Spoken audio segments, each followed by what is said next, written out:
Hi hello welcome back. എല്ലാ കുഞ്ഞുമക്കൾക്കും littles വേൾഡിലേക്ക് സ്വാഗതം. ഇന്ന് നാം 7ാം ക്ലാസ്സിലെ കൂട്ടുകാരുടെ കേരള പാഠാവലിയിലെ 3ാമത്തെ യൂണിറ്റായ മൊഴി പൊഴിയും അഴക് എന്ന പാഠഭാഗവും അതിൽ ചങ്ങമ്പുഴ കൃഷ്ണപിള്ളയുടെ ഒരു കവിതയും വരുന്നുണ്ട്. അപ്പോൾ ഈ 2 പാഠഭാഗങ്ങളാണ് നമ്മൾ ചർച്ച ചെയ്യുന്നത്.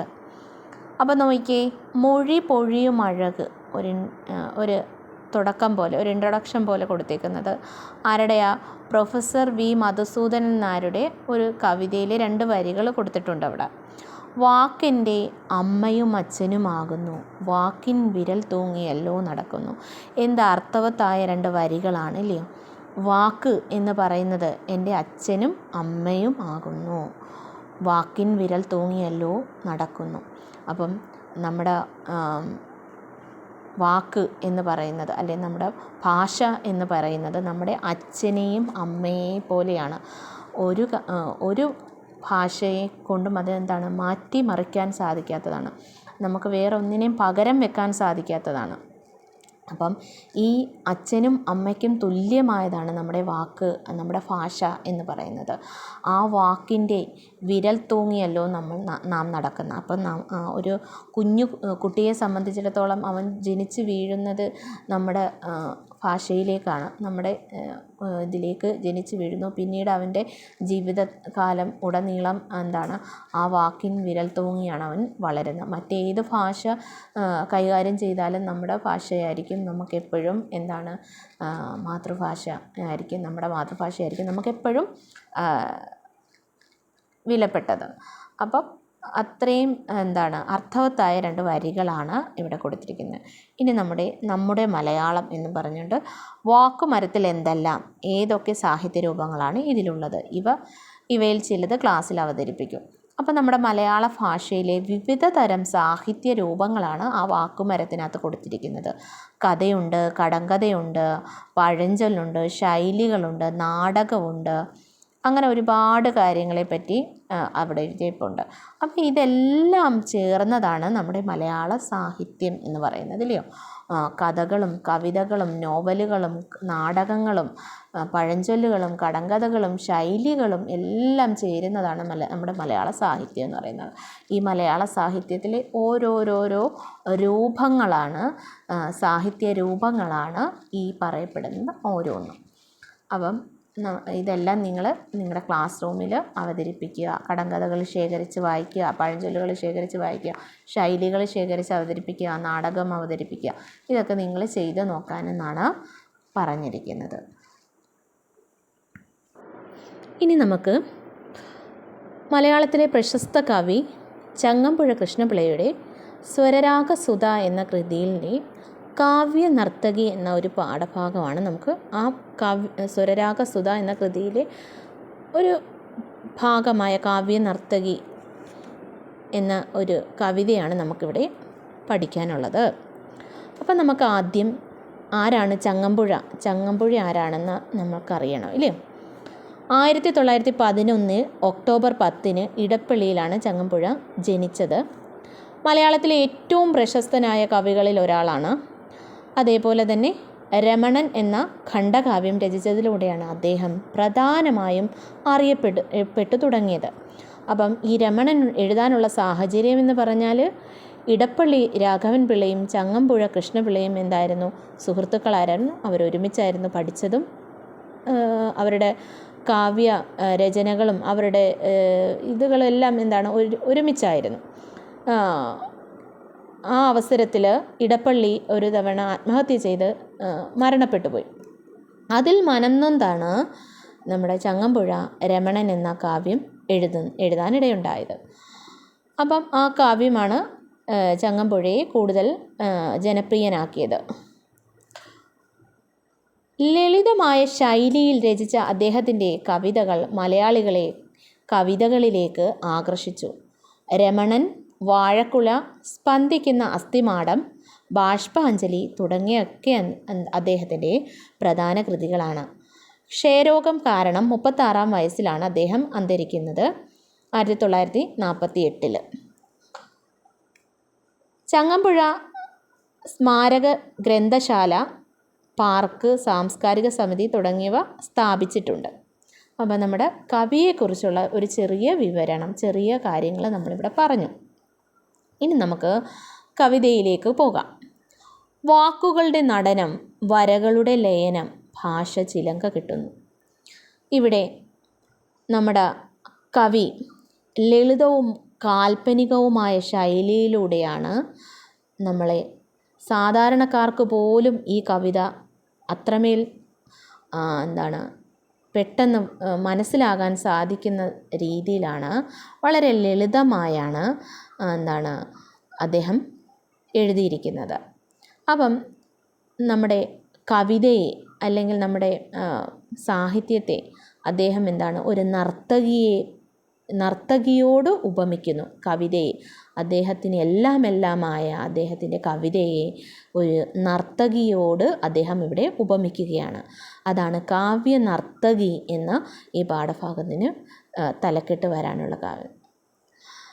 അപ്പം നോക്കൂ, കനകച്ചിലങ്ക കിലുങ്ങി കിലുങ്ങി, കാഞ്ചന കാഞ്ചി കുലുങ്ങി കുലുങ്ങി.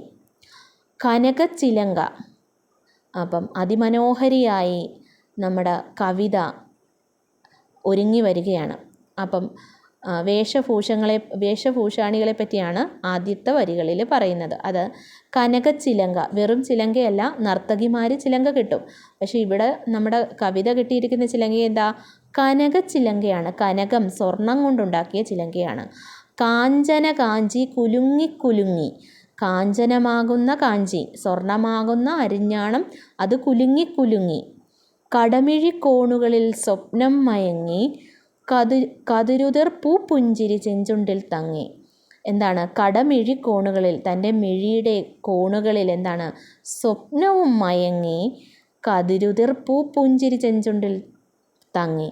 കതിരുതിരുന്ന പോലുള്ള പുഞ്ചിരി ചെഞ്ചുണ്ടിൽ തങ്ങിച്ചുകൊണ്ടാണ് നമ്മുടെ നമ്മുടെ കവിത നൃത്തം ചവിട്ടാനായി ഒരുങ്ങി വരുന്നത്. ആടയിലൊളി അലകൾ ചിന്നി, അഴകൊരുടലാർന്ന പോലങ്ങനെ മിന്നി. ഒഴുകുന്ന മിന്നിത്തിളങ്ങുന്ന ഉടയാട ധരിച്ചുകൊണ്ടാണ് നമ്മുടെ നർത്തകി വരുന്നത്. അതെന്താണ്? അഴകും ഉടലും ഒന്നായതുപോലെയാണ് അവളെ ഇപ്പോൾ കണ്ടാൽ അതിമനോഹരിയായിട്ടാണ് കാണുന്നത്. മതിമോഹന ശുഭനർത്തന മാടു നീ മഹിതേ, മമ മുന്നിൽ നിന്നു നീ മലയാള കവിതേ. അപ്പോൾ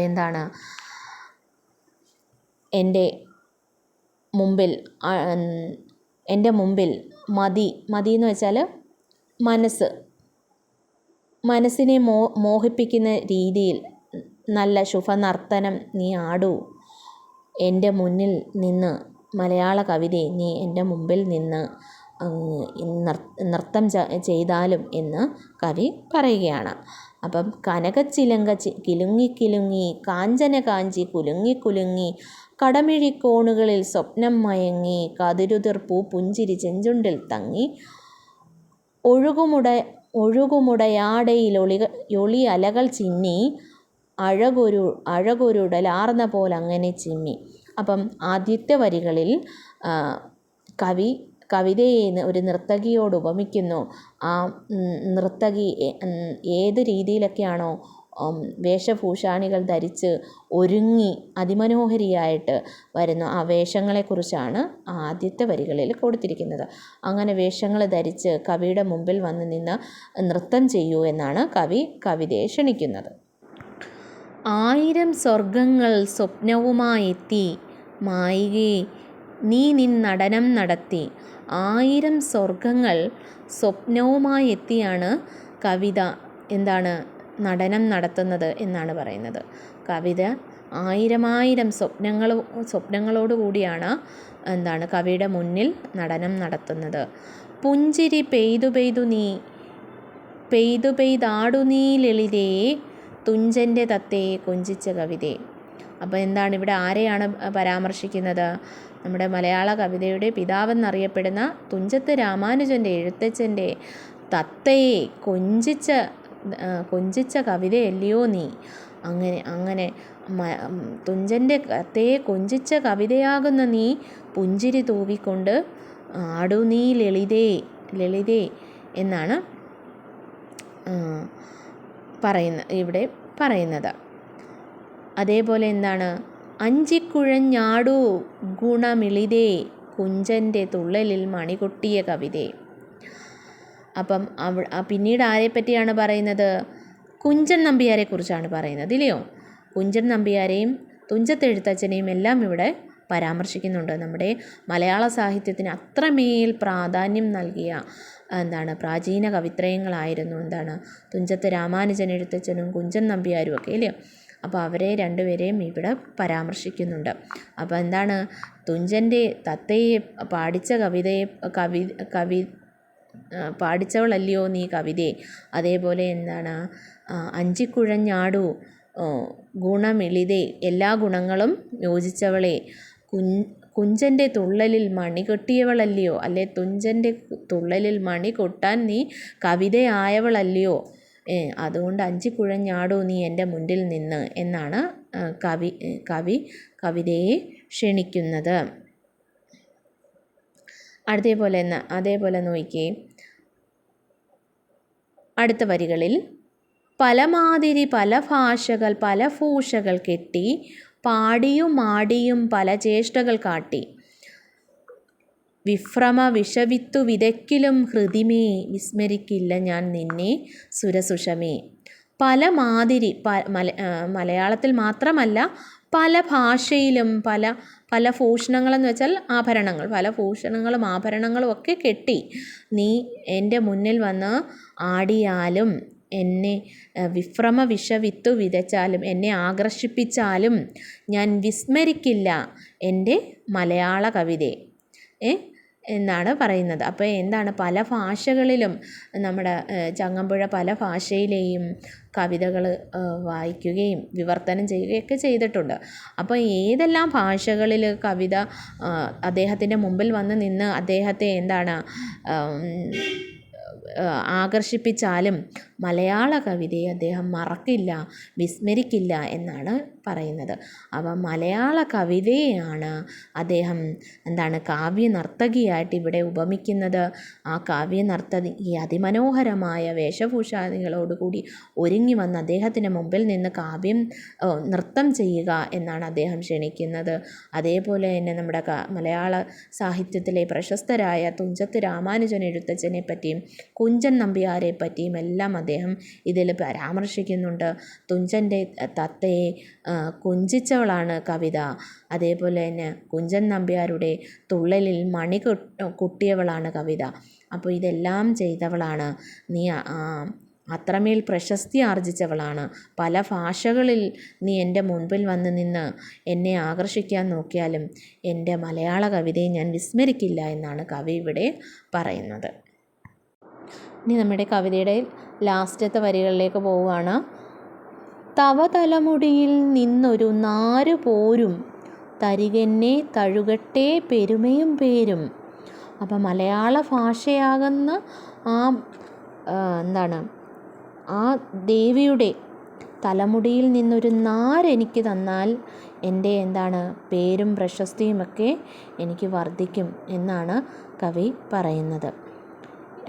മലയാള ഭാഷയിലെ ഏത് നേരിയ സ്വരവും കവിക്ക് പേരും പ്രശസ്തിയും നൽകുന്നതാണ്. അതുകൊണ്ട് ദേവി എന്നാണ് വിളിക്കുന്നത്. ഒരു ദേവിയുടെ ഒരു സ്ഥാനമാണ് മലയാള കവിതയ്ക്ക് കൊടുക്കുന്നത്.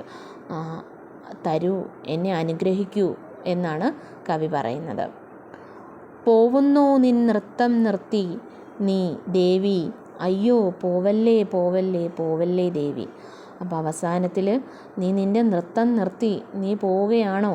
അയ്യോ പോവല്ലേ, എൻ്റെ മുമ്പിൽ നിന്ന് നീ വീണ്ടും വീണ്ടും നൃത്തം ചെയ്താലും അതിമനോഹരിയായി ചെലങ്ക കെട്ടി കാഞ്ചന കാഞ്ചി കുലുക്കി കുലുക്കി കടമിഴിക്കോണുകളിൽ സ്വപ്നവും മയക്കി പുഞ്ചിരി തൂവിക്കൊണ്ട് തുഞ്ചൻ്റെ തത്തയെ കൊഞ്ചിച്ച കവിതയല്ലയോ നീ.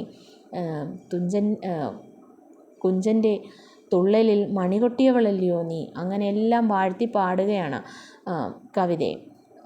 അപ്പം അങ്ങനെ എല്ലാമായ എല്ലാ പല ഭാഷകളിലും നീ എൻ്റെ മുമ്പിൽ വന്നാലും ഞാൻ നിന്നെ മലയാള കവിതയെ ഞാൻ മറക്കില്ല. അത്രമേൽ പ്രിയപ്പെട്ട എൻ്റെ കവിതയെ നീ എന്നെ അനുഗ്രഹിച്ചാലും നീ എൻ്റെ മുമ്പിൽ നിന്ന് വീണ്ടും വീണ്ടും നൃത്തം ചെയ്താലും എന്നെ വിട്ട് നീ പോവല്ലേ പോവല്ലേ, എൻ്റെ മുമ്പിൽ നിന്ന് നീ വീണ്ടും വീണ്ടും എന്നെ നൃത്തം ചെയ്ത് എന്നെ സന്തോഷിപ്പിച്ചാലും എന്നെ ആനന്ദം കൊള്ളിച്ചാലും എന്ന് കവി മലയാള കവിതയോട് അപേക്ഷിക്കുകയാണ്. അതിമനോഹരമായ ഒരു കവിതയാണ് ഇവിടെ നമുക്ക് പഠിക്കാൻ തന്നിരിക്കുന്നത്. അപ്പോൾ ചങ്ങമ്പുഴ കൃഷ്ണപിള്ളയുടെ സ്വരരാധസുധ എന്ന കൃതിയിൽ നിന്നെടുത്തതാണ് ഈ ചെറിയ ഒരു ഭാഗം. അപ്പോൾ എല്ലാവരും നന്നായി പാഠഭാഗം വായിച്ചു നോക്കുക. ഈ വീഡിയോ എല്ലാവർക്കും ഇഷ്ടമായെങ്കിൽ നിങ്ങളുടെ കൂട്ടുകാർക്കൊക്കെ ഷെയർ ചെയ്ത് കൊടുക്കുക. ലൈക്ക് ചെയ്യുകയും സബ്സ്ക്രൈബ് ചെയ്യുകയും ചെയ്യാം. Thank you.